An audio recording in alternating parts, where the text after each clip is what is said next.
അപ്പൊ ഒരു പാരന്റ് വിളിച്ച് പറയാണ്, ഒരു രക്ഷിതാവ് വിളിച്ചിട്ട് പറയാണ്, മകള് വല്ലാത്ത പ്രണയത്തിലാണ്, പാരന്റ്സിനാണെങ്കിൽ അങ്ങനെ ഒരാളെ കല്യാണം കഴിപ്പിച്ചു കൊടുക്കാൻ ഇഷ്ടമല്ല. പിന്നെ അതിനുള്ള പരിഹാരം എന്താ? ഒന്നുകിൽ ഇവള് സ്വയം മാറണം ഈ പ്രണയത്തിൽ നിന്ന്.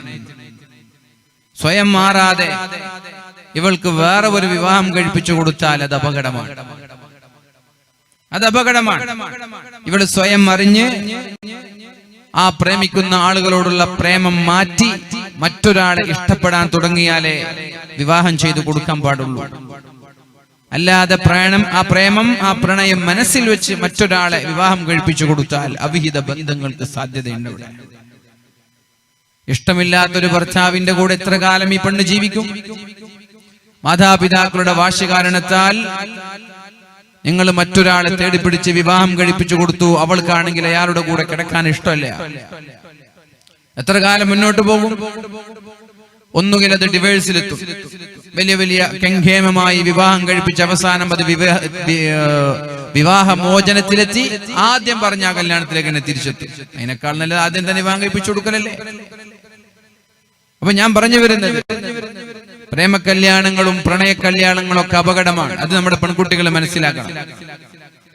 കാരണം ഈ വിവാഹം എന്നുള്ളത് ആർക്കും അനുഭവിച്ച് എക്സ്പീരിയൻസിലൂടെ പെണ്ണ് കെട്ടാമെന്ന് പറഞ്ഞാൽ അത് കഴിയില്ല.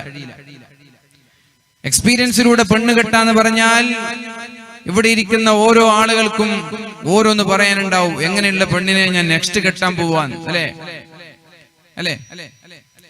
കല്യാണത്തിന്റെ വിഷയത്തിന് മാത്രമാണ് എക്സ്പീരിയൻസ് ഇല്ലാത്തത്.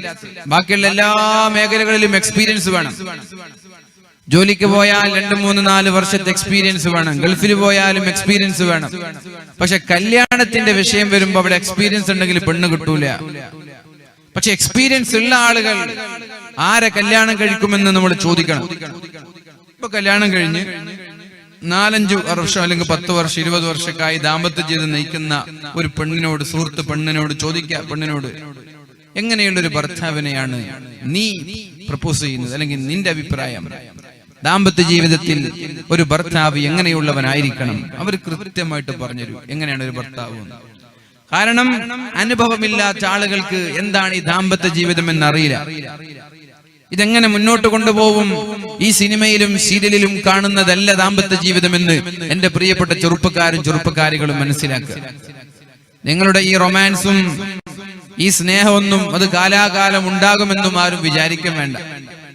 അതൊക്കെ കല്യാണം കഴിഞ്ഞ് 2-3 മാസം ഉണ്ടാവുള്ളൂ. ഈ റൊമാൻസും സ്നേഹം ഉണ്ടാകും. ഈ റൊമാൻസ് ഒക്കെ 2-3 മാസം ഉണ്ടാവുള്ളൂ. പിന്നെ റൊമാൻസ് ഒന്നും ഉണ്ടാവില്ല. അപ്പൊ പിന്നെ പണ്ട് പ്രണയിക്കുന്ന കാലത്ത് അങ്ങനെ ആയിരുന്നല്ലോ, പണ്ട് പ്രേമിക്കുന്ന കാലത്ത് ഇങ്ങനെ ആയിരുന്നല്ലോ, ഇപ്പൊ ഫോൺ വിളിച്ചെടുക്കാൻ സമയമില്ല, ഇപ്പൊ മെസ്സേജ് അയച്ചാൽ റീപ്ലൈ തരാൻ സമയമില്ല, കല്യാണം കഴിഞ്ഞ ഉടനെ അങ്ങനെ ആയിരുന്നല്ലോ എന്ന് പറഞ്ഞിട്ട് കാര്യമില്ല. അതുകൊണ്ടാണ് ഞാൻ പറഞ്ഞത്, എക്സ്പീരിയൻസ് ഉള്ള ആളുകളുമായിട്ട് ആദ്യം ഒന്ന് ചർച്ച ചെയ്യുക, എന്താണ് ദാമ്പത്യ ജീവിതം. എന്നിട്ട് ദാമ്പത്യ ജീവിതത്തിലേക്ക് നമ്മൾക്ക് സ്യൂട്ടബിൾ ആയ ഒരു പുതിയ ആപ്പിള അല്ലെങ്കിൽ ഒരു പുതുനാരി അവരെ തെരഞ്ഞെടുക്കുക. ചുരുക്കി പറഞ്ഞാൽ എടുത്തുചാട്ടത്തിലൂടെ പ്രേമിച്ചും പ്രണയിച്ചും ഒളിച്ചോടിയും നടത്തുന്ന വൈവാഹിക ജീവിതം ബഹുഭൂരിഭാഗവും തകർച്ചയിലേക്കാണ് നിങ്ങളെ കൊണ്ടെത്തിക്കുക എന്നുള്ള യാഥാർത്ഥ്യം ഓരോ ആളുകളും തിരിച്ചറിയണമെന്ന് വളരെ സ്നേഹത്തോടെ അറിയിക്കുകയാണ്.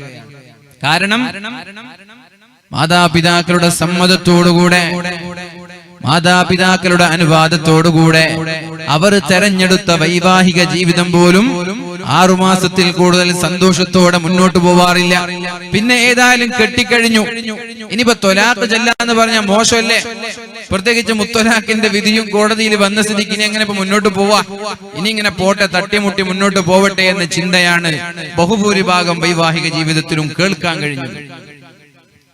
എന്തുകൊണ്ട്? ഇങ്ങനെ ഒരു പ്രപ്പോസ്ഡ് ആയിട്ടുള്ള അറേഞ്ച്ഡ് വിവാഹങ്ങളിലുള്ള കഥയാണ് ഞാൻ പറയുന്നത്. ഒരു പെണ്ണിന് ഭർത്താവിനെ സഹിക്കുന്നില്ല, ഭർത്താവിന്റെ സ്വഭാവം ഉൾക്കൊള്ളാനോ ദഹിക്കാനോ കഴിയുന്നില്ല.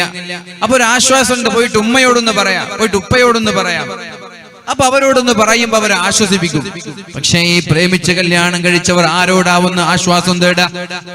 ആരോട് പോയിട്ടാ പറയാ? ഉപ്പയോട് പറഞ്ഞ നീ അനുഭവിച്ചോ, നീ എന്നെ തെരഞ്ഞെടുത്തല്ലേ എന്നാ പറയാ. ഉമ്മയോട് പറഞ്ഞ ഉമ്മ പറയും നീ അനുഭവിച്ചോ, ഞങ്ങൾ അന്നേ പറഞ്ഞതല്ലേ. നീ അനുഭവിച്ചോളൂ. ആരോട് പറയും?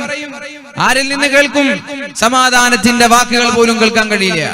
പ്രത്യേകിച്ച് നിങ്ങളുടെ കണ്ണൂർ ഭാഗത്തൊക്കെ പെണ്ണിന്റെ വീട്ടിലാണ് താമസം, ഉമ്മയുടെ കൂടെയാണ് താമസം. അപ്പൊ ഉമ്മമാരുടെ സമാധാനവും ഉമ്മമാരിൽ നിന്നുള്ള ആശ്വാസവാക്കുകളും വളരെ പ്രധാനമാണ്, വളരെ പ്രധാനപ്പെട്ട ഘടകമാണ്. ഏതായാലും ഞാൻ പറഞ്ഞു വരുന്നത്, മാതാപിതാക്കളെ അനുസരിക്കാത്ത മക്കളുണ്ടാവുന്നത് ലോകാവസാനത്തിന്റെ അടയാളമാണെന്ന് പരിശുദ്ധ റസൂലുള്ളാഹി സ്വല്ലല്ലാഹു അലൈഹി വസല്ലമ തങ്ങൾ നമ്മോട് പഠിപ്പിക്കുന്നുണ്ട്. അപ്പൊ മാതാപിതാക്കൾ എന്ത് ചെയ്യണം? അവരെ പറഞ്ഞ് കാര്യങ്ങൾ മനസ്സിലാക്കി കൊടുക്കാൻ വേണ്ടി ശ്രമിക്കുക. മനസ്സിലാവുന്നില്ലേ? അവർക്ക് എന്നെ പ്രേമിച്ച ആളെ കൊണ്ട് കെട്ടിച്ചു കൊടുക്കുക. എന്താ പ്രശ്നം? ചിലപ്പോ പൈസ ഉണ്ടാവും, അവരനുഭവിക്കും. അത്രയുള്ള കാര്യങ്ങളൊക്കെ പറഞ്ഞ് മനസ്സിലാക്കി കൊടുക്കുക. ഇതാണ് സംഭവം. വിവാഹിക ജീവിതം എന്ന് പറഞ്ഞാൽ ഇതാണ്, ദാമ്പത്യ ജീവിതം എന്ന് പറഞ്ഞാൽ ഇതാണ്. ഇനി ഇതിന് ശേഷം എന്തെങ്കിലും പ്രശ്നങ്ങൾ ഉണ്ടായി എന്റെ അടുത്ത് കൂടി വരണ്ട, നീ തന്നെ അനുഭവിക്കേണ്ടി വരും എന്നൊക്കെ പറഞ്ഞ് അവരെ തന്നെ കെട്ടിച്ചു കൊടുക്കുക. അല്ലാതെ നമ്മൾ വാശി പിടിച്ചിട്ട് വേറൊരാളെ കെട്ടിച്ചു കൊടുത്ത് അവിഹിത ബന്ധങ്ങൾ, ഒളിച്ചോട്ടങ്ങൾ, അതേപോലെ ഡിവേഴ്സ്, വിവാഹമോചനങ്ങൾ, ഇതൊക്കെ നടക്കാതിരിക്കാൻ നമ്മൾ യുക്തിയോടുകൂടി പെരുമാറണം എന്ന് ഞാൻ വളരെ സ്നേഹത്തോടെ അറിയിക്കുകയാണ്. പക്ഷേ ഇതൊക്കെ പ്രേമത്തിന്റെയും പ്രണയത്തിന്റെയും പിന്നാലെ പോകുന്ന എന്റെ പ്രിയപ്പെട്ട ചെറുപ്പക്കാരികളോട് ഞാൻ പറയട്ടെ, ബറക്കത്തില്ലാത്ത എല്ലാ കാര്യങ്ങളും അഥവാ ഹറാമ് കൊണ്ട് തുടങ്ങുന്ന കാര്യങ്ങളിൽ അല്ലാഹു ബറക്കത്ത് നൽകൂല. ഹറാമ് കൊണ്ട് തുടങ്ങുന്ന കാര്യങ്ങളിൽ അല്ലാഹു ബറക്കത്ത് നൽകൂല. എങ്ങനെയാണ് ഒരു പെണ്ണിനെ ആലോചിക്കാൻ, എങ്ങനെയാണ് ഒരു പെണ്ണിനോട് പെരുമാറാൻ പരിശുദ്ധ ഇസ്ലാം നമ്മോട് പഠിപ്പിച്ചു തന്നത്? ആദ്യമായി പെണ്ണിനെ കാണുമ്പോൾ അല്ലാഹുമ്മ ഇന്നി അസ്അലുക ഖൈറഹാ വഖൈറ മാ ജബൽതഹാ അലൈഹി, അല്ലെങ്കിൽ അല്ലാഹുമ്മ ഇന്നി അസ്അലുക ഖൈറഹാ വഖൈറ മാ ഫീഹാ.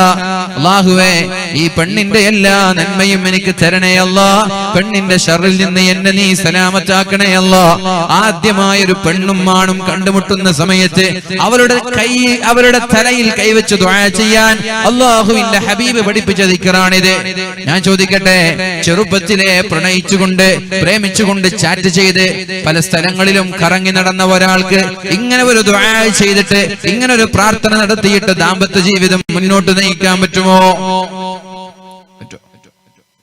ഇങ്ങനെ ഒരു ദുആ ചെയ്യാൻ പറ്റുമോ? ഇല്ല. അതേപോലെ ഹറാമ് കൊണ്ടല്ലേ തുടങ്ങാം, ഹറാമിലൂടെയല്ലേ തുടങ്ങുന്നത്. ചാറ്റിംഗ് ആയാലും സംസാരമായാലും വീഡിയോ കോൺഫറൻസ് ആയാലും എല്ലാം ഹറാമ് തന്നെയാണ്. അതിൽ എത്രയോ ആളുകൾ അവസാനം വീഡിയോ കോൺഫറൻസ് വരെ നടത്തി ബ്ലാക്ക് മെയിൽ ചെയ്യപ്പെടുന്ന ആയിരങ്ങളുണ്ട് നമ്മുടെ നാടുകളിൽ. ബ്ലാക്ക് മെയിൽ ചെയ്യപ്പെടുന്ന ആയിരങ്ങൾ. എടുത്തു വായിച്ച ഒരു മെസ്സേജ് ഞാൻ ഓർക്കുകയാണ്. വാട്സപ്പിലൂടെ കടന്നു വന്നൊരു മെസ്സേജ്. സ്കൂളുകളിലും ക്യാമ്പസുകളിലും കലാലയങ്ങളിലും പ്രേമിച്ചും അതുപോലെ തന്നെ പ്രണയിച്ചും നടക്കുന്ന ആളുകൾ അവസാനം വേർപിരിയുമ്പോ, അല്ലെങ്കിൽ കോളേജിൽ നിന്ന് റീസൈൻ ചെയ്യുമ്പോ, പഠനം കഴിഞ്ഞ് നാട്ടിലേക്ക് തിരിച്ചു പോകുന്ന സമയങ്ങളിലൊക്കെ അവർ പലപ്പോഴായി പല സ്ഥലങ്ങളിലായി കറങ്ങാൻ പോയി പരസ്പരം കണ്ടുമുട്ടിയതും ഒരുമിച്ചിരുന്നതും അവർ ഷെയർ ചെയ്ത കാര്യങ്ങളെല്ലാം വീഡിയോയിലൂടെ കവർ ചെയ്ത്, വീഡിയോയിലൂടെ ഷൂട്ട് ചെയ്ത്, പെണ്ണിന്റെ സമ്മതമില്ലാതെയോ സമ്മതത്തോടു കൂടെയോ ഷൂട്ട് ചെയ്ത സകല വീഡിയോകളും ബ്ലൂ ഫിലിം സൈറ്റുകളിൽ അപ്ലോഡ് ചെയ്യപ്പെടുന്നുണ്ട്. കാരണം ഈ ബ്ലൂ ഫിലിം എന്ന് പറയുന്നത് മണിക്കൂറുകൾ അഭിനയിച്ചാൽ ലക്ഷങ്ങളും കോടികളും വാങ്ങുന്ന നടന്മാരുണ്ട്. കോടികൾ മണിക്കൂറുകൾക്ക് അഭിനയിച്ചതിന്റെ പേരിൽ വില വാങ്ങുന്ന, ക്യാഷ് വാങ്ങുന്ന നടിമാരും. പക്ഷേ അതിനോട് ആർക്കും താല്പര്യം ആരോടാ? ഈ ഒളിച്ചു കളിക്കുന്ന ആളുകൾ, അഥവാ ക്യാമ്പസിന്റെ കലാലയങ്ങളുടെ ഏതെങ്കിലും ബാത്റൂമിൽ പോയി, അല്ലെങ്കിൽ മരച്ചുവട്ടിൽ പോയി, ബീച്ചുകളുടെ ഏതെങ്കിലും മൂലയിൽ പോയി ആരും കാണാതെ ഒറ്റയ്ക്കിരുന്നിട്ട് കാമുകൻ തന്നെ റെക്കോർഡ് ചെയ്യാൻ, എന്തിന് എനിക്കിത് നോക്കാൻ, എനിക്ക് കാണാൻ, പക്ഷേ ഞാൻ ആർക്കും അയച്ചു കൊടുക്കൂല എന്ന് പറഞ്ഞിട്ടാണ് വീഡിയോ എടുക്കുക. പെണ്ണതിന് സമ്മതിക്കും. അവസാനം പെണ്ണവിടെ നിന്ന് പിരിയുമ്പോഴേക്കും ഇത്തരം വീഡിയോകൾ ബ്ലൂ ഫിലിമിന്റെ സൈറ്റുകളിൽ കയറുന്നുണ്ട് എന്നാണ്. ഇത് വെച്ചിട്ട് ബ്ലാക്ക് മെയിൽ ചെയ്യുന്ന ആളുകളുണ്ട്. വേണ്ടാത്തൊരു വീഡിയോ അല്ലെങ്കിൽ വേണ്ടാത്ത ഒരു ഫോട്ടോ പുരുഷന്മാരുടെ കൈകളിലേക്ക്, കാമുകന്മാരുടെ കൈകളിലേക്ക് കിട്ടിയാൽ ഇത് ഞാൻ സോഷ്യൽ മീഡിയയിലൂടെ, അതേപോലെ വാട്സപ്പിലൂടെ, ഫേസ്ബുക്കിലൂടെ ഞാൻ ഇത് പ്രചരിപ്പിക്കുമെന്ന് പറഞ്ഞ് ഈ ഫോട്ടോ വെച്ച് പെൺകുട്ടികളെ ബ്ലാക്ക് മെയിൽ ചെയ്യുന്ന ആയിരങ്ങൾ നമ്മുടെ നാടുകളിലുണ്ട്. ഒളിച്ചോട്ടങ്ങളുടെ പിന്നിലുള്ള കഥകൾ ഇതാണെന്ന് നമ്മൾ മനസ്സിലാക്കണം.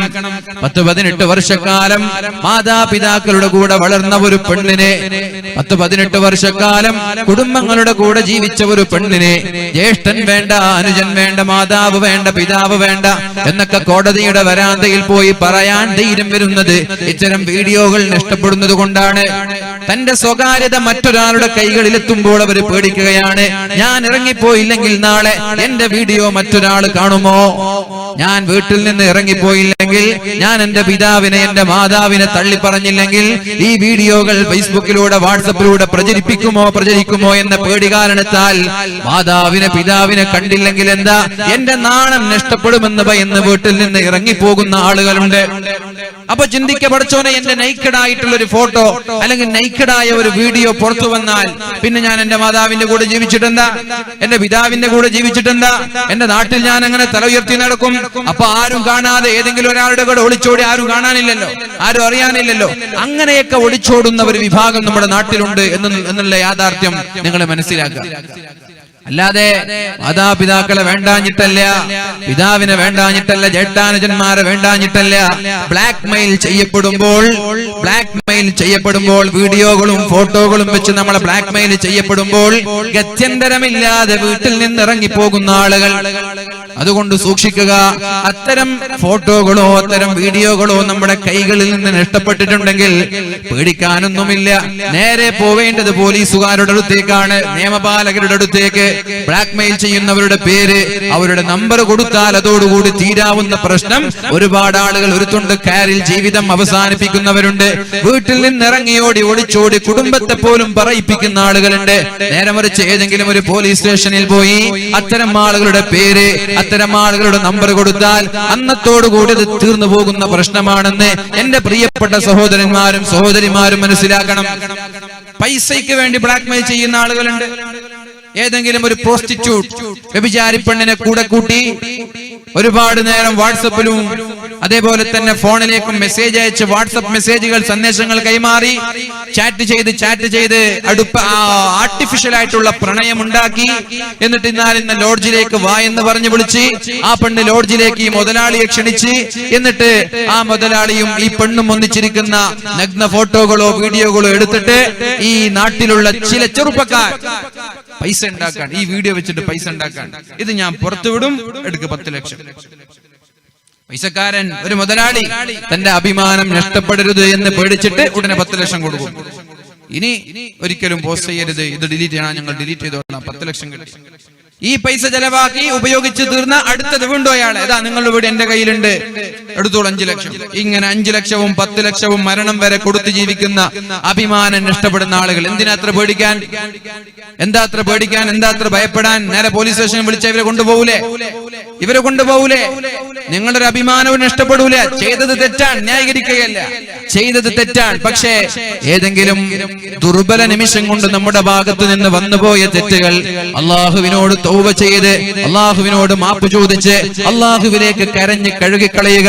പെട്ടെന്ന് പോലീസുകാരുമായി, നിയമപാലകരുമായി ബന്ധപ്പെട്ട് ഇത്തരം ആളുകളെ, ഹറാമായ സമ്പാദ്യം ഉണ്ടാക്കുന്ന ചെറുപ്പക്കാരെ വേഗം അകത്തേക്ക്, ഉള്ളിലേക്ക്, ജയിലറകളിലേക്ക് കൊണ്ടുപോകാനുള്ള സംവിധാനങ്ങൾ ഉണ്ടാക്കുക. അതല്ലാതെ അവരെ തീറ്റിപ്പോറ്റാനല്ല ശ്രമിക്കേണ്ടത്. അത്തരം നെറികെട്ട ജീവിതം നയിക്കുന്ന ചെറുപ്പക്കാരെ തീറ്റിപ്പോറ്റാണ്. എത്ര ഉണ്ടെന്ന് അറിയപ്പെടുത്തിട്ട് കാസർഗോഡ് കുറച്ച് ആളുകൾ പിടിച്ചിട്ടുണ്ട് ഈ വിഷയത്തിൽ. മുതലാളിമാരെ ബ്ലാക്ക് മെയിൽ ചെയ്യുന്നവർ, പ്രലോഭിപ്പിച്ചിട്ടും ഭീഷണിപ്പെടുത്തിയിട്ടും, അഥവാ ഭീഷണിപ്പെടുത്തി കൊണ്ടുപോയി ബോധപൂർവം നിർബന്ധിതനായി വസ്ത്രം മാറ്റി പെണ്ണിന്റെ കൂടെ ഫോട്ടോ എടുത്തിട്ട് ഭീഷണിപ്പെടുത്തുന്നവർ. എന്തായാലും ആരായാലും ബ്ലാക്ക് മെയിൽ ചെയ്യപ്പെടുന്ന സർവ്വ ആളുകളോടും പറയുകയാണ്, അതൊരു പോലീസ് സ്റ്റേഷന് വിളിച്ചാൽ തീരുന്ന പ്രശ്നം മാത്രമാണ്. അതുകൊണ്ട് ഒരിക്കലും നിങ്ങളുടെ അഭിമാനമോ അല്ലെങ്കിൽ നിങ്ങളുടെ അന്തസ്സോ അതുകൊണ്ട് നഷ്ടപ്പെടൂല എന്ന് നിങ്ങൾ മനസ്സിലാക്കുക. അല്ലാഹു നമ്മൾക്ക് ബോധം നൽകട്ടെ. ഏതായാലും എന്റെ പ്രിയപ്പെട്ട സഹോദരന്മാരോട് സഹോദരിമാരോട് പറയാനുള്ളത്, മാതാപിതാക്കളോട് മോശമായി പെരുമാറുന്നത്, മാതാപിതാക്കളെ വഞ്ചിക്കുക എന്ന് പറയുന്നതാണ് ലോകത്തെ അതിക്രമങ്ങളിൽ ഏറ്റവും വലിയ അക്രമം. മാതാപിതാക്കൾ അറിയാതെ, ഉമ്മയറിയാതെ നമ്മളൊരു കാര്യം ചെയ്യുന്നത് പോലും തെറ്റാണെന്ന് മനസ്സിലാക്കണം. അവരെ വേദനിപ്പിക്കുന്ന കാര്യങ്ങൾ അല്ലാതെ എന്ത് ചെയ്താലും ഉമ്മയോട് പറയണമെന്നല്ല. മാതാപിതാക്കൾ അറിയാതെ അവർക്ക് ഇഷ്ടമില്ലാത്തൊരു കാര്യം ചെയ്യുന്നത് പോലും നമ്മുടെ ജീവിതത്തിൽ വലിയ ഒരു പാപമായി, വലിയൊരു ശിക്ഷയായി ദുനിയാവിൽ തന്നെ അനുഭവിക്കേണ്ടി വരുമെന്നുള്ള യാഥാർത്ഥ്യം നമ്മൾ തിരിച്ചറിയണം. അല്ലാഹു നമ്മൾക്ക് ബോധം നൽകട്ടെ. അല്ലാഹുവിന്റെ ഹബീബായ റസൂലുള്ളാഹി സ്വല്ലല്ലാഹു അലൈഹി വസല്ലമ തങ്ങൾ പറഞ്ഞു, കുല്ലുൽ മുസ്ലിമി അലൽ മുസ്ലിമി ഹറാം.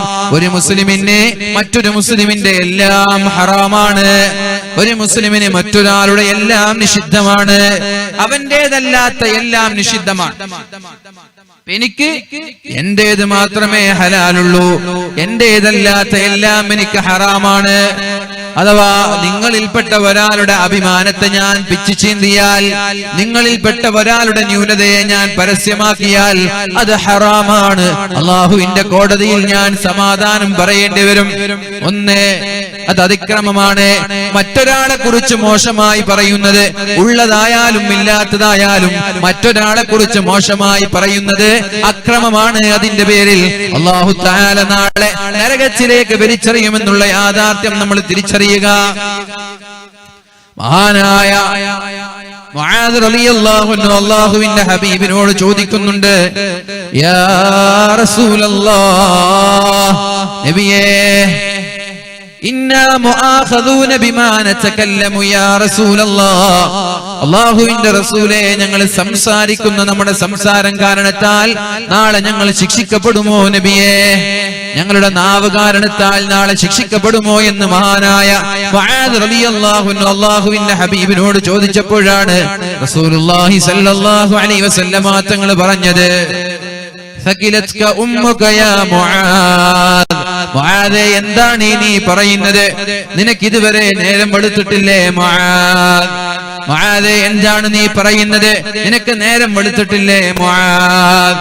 നാളെ ആരെങ്കിലും ഒരാൾ നരകത്തിലെത്തുമെങ്കിൽ, നാളെ ആരെങ്കിലും ഒരാൾ നരകത്തിലേക്ക് പ്രവേശിക്കുമെങ്കിൽ, ഇല്ലാ ഹസായിദു അൽസിനതിഹിം, അയാളുടെ നാവ് ചെയ്ത പ്രവർത്തനം കാരണത്താലായിരിക്കുമെന്ന് ശഫീഉനാ റസൂലുള്ളാഹ്. നാളെ ആളുകൾ നരകത്തിലെത്തുന്നത് നിസ്കരിക്കാത്തതിന്റെ പേരിലായിരിക്കൂല. നാളെ ആളുകൾ നരകത്തിലെത്തുന്നത് ഖുർആൻ ഓതാത്തതിന്റെ പേരിലായിരിക്കൂല. നാളെ അല്ലാഹു തആല ഒരു കൂട്ടം ആളുകളെ നരകത്തിലേക്ക് വലിച്ചെറിയുന്നത് അവരുടെ നാവിനെ സൂക്ഷിക്കാത്തതിന്റെ പേരിലായിരിക്കുമെന്ന് പരിശുദ്ധ റസൂലുള്ളാഹി സ്വല്ലല്ലാഹു അലൈഹി വസല്ലം. ഇല്ലാ ഹസായിദു അൽസിനതിഹിം, അഥവാ നാവ് സൂക്ഷിക്കാത്തതിന്റെ പേരിലാണ് നാളെ ആളുകൾ നരകത്തിലെത്തുക എന്നാണ് അല്ലാഹുവിന്റെ ഹബീബ് പഠിപ്പിച്ചത്. ഒരാൾക്ക് മറ്റുള്ളവരുടേത് എല്ലാം ഹറാമാണ്. എന്തൊക്കെയാണ് ഹറാം? മറ്റൊരാളുടെ അഭിമാനത്തെ പിച്ചു ചീന്താൻ പാടില്ല, മറ്റൊരാളെ പരിഹസിക്കാൻ പാടില്ല, കളിയാക്കാൻ പാടില്ല, ഗീബത്ത് പറയാൻ പാടില്ല, നമീമത്ത് പറയാൻ പാടില്ല. പിന്നെയോ വമാലുഹു, അയാളുടെ സമ്പാദ്യം നമ്മൾക്ക് ഹറാമാണ്. മറ്റൊരാളുടെ സമ്പാദ്യം നമ്മൾ അടിച്ചു മാറ്റാൻ പാടില്ല. നമ്മൾക്ക് അവകാശപ്പെട്ടതല്ലാതെ നമ്മുടെ ജ്യേഷ്ഠന്മാരുടെ, നമ്മുടെ അനുജന്മാരുടെ, നമ്മുടെ അയൽവാസികളുടെ, കുടുംബങ്ങളുടെ, നമ്മുടെ പാർട്ട്ണർമാരുടെ ഒരാളുടെയും ഒരു നയാ പൈസ പോലും നമ്മുടെ സമ്പാദ്യങ്ങളിൽ ചേരാൻ പാടില്ല. സമ്പത്ത് വളരെ സൂക്ഷിക്കേണ്ട ഒരു വിഷയമാണ്.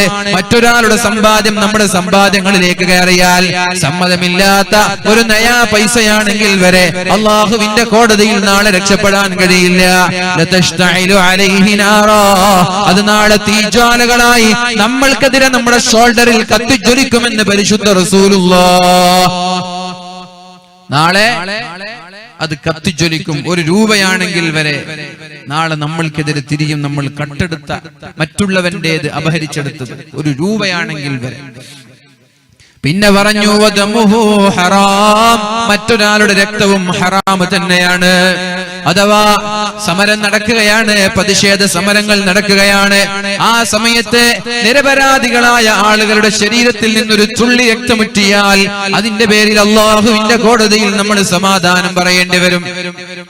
അത് ഹർത്താലായാലും ശരി അല്ലെങ്കിലും ശരി നിരപരാധികളായ ആളുകളെ തൊടാൻ പാടില്ല, നിരപരാധികളായ ആളുകളെ വേദനിപ്പിക്കാൻ പാടില്ല. എന്തിനേറെ ഒരു പക്ഷിക്കുഞ്ഞിനെ വരെ വെറുതെ കല്ലെറിഞ്ഞാൽ, ഒരു പക്ഷിയെ വരെ വെറുതെ വേദനിപ്പിച്ചാൽ ആ പക്ഷി പോലും നാളെ അള്ളാഹുവിന്റെ കോടതിയിൽ നമ്മൾക്കെതിരെ സാക്ഷി നിൽക്കുമെന്ന് അള്ളാഹുവിന്റെ ഹബീബായ റസൂലുള്ളാഹി സ്വല്ലല്ലാഹു അലൈഹി വസല്ലമ തങ്ങൾ നമ്മോട് പഠിപ്പിച്ചിട്ടുണ്ട്. ഒരു പക്ഷിയായാലും നായയായാലും ഏതൊരു മൃഗമായാലും ജന്തുവായാലും ഒരു കാരണവുമില്ലാതെ മറ്റൊന്നിനെ വേദനിപ്പിക്കുന്നത് അല്ലാഹു മാപ്പ് നൽകുന്ന വിഷയമേ അല്ല, അല്ലാഹു പുറത്തു തരുന്ന വിഷയമല്ല.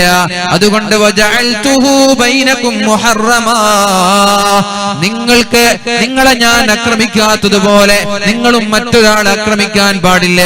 ഫലാ തലാലമു, നിങ്ങൾ പരസ്പരം ആക്രമിക്കാൻ പാടില്ല.